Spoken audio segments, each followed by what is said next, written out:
Hello po, kumusta kayong lahat? Ah, Ngayon ay share ko sa inyo paano ko magluto ng bagoong alamang. So ito po ay garlic at saka oil. Kumusta na po kayo? Matagal tayong walang vlog. Naging busy si Madam Kikay. So ganito po ako magluto ng aking bagoong alamang. Ayan, garlic at saka vegetable oil.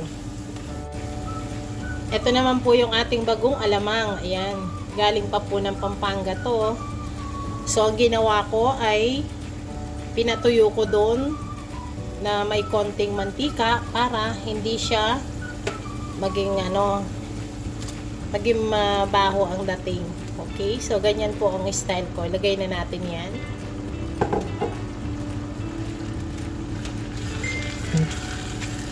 Kapag po ako magluto nito, maraming garlic. Okay? So, nasa sa inyo na lang. Kung gusto nyo lagyan ng maraming garlic. Ganito po ang aking style ng pagluto ng bagong alamang. Walang basagan ng trip. Lagyan natin ng chicken powder. Ayan. At ito naman ay magic sarap.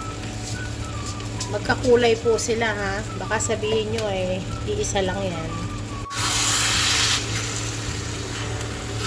Haluin nyo lang po. Hindi ko na po ganang lulutuin ito ng matagal kasi ginuto ko na ito sa Pampanga ng konting mantika. Yan. Kinisa ko lang siya sa mantika doon para wala siyang tubig-tubig kaya dry na po itong aking bagong alamang. At ito naman yung aking mga sili. Ayan, lalaki ng mga sili ko. Ayan, ito po ay style ko. So kayo, gusto nyong hiwain yung mga sili nyo na maliliit, nasa sa inyo. So dito po sa KSA, ganito kalalaki yung sili namin dito. Pero mahanghang na mahanghang ito.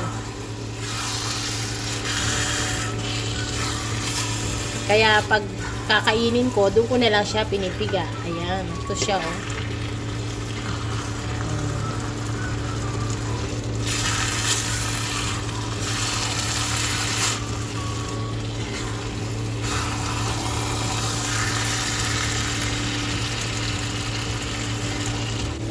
At lagyan natin ng konting suka. Ayan, konti lang po, huwag gaano marami.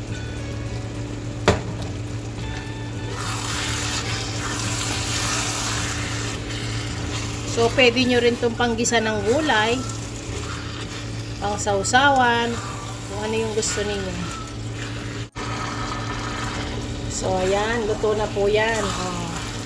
Sarap. Dala-dala ko pa to, galing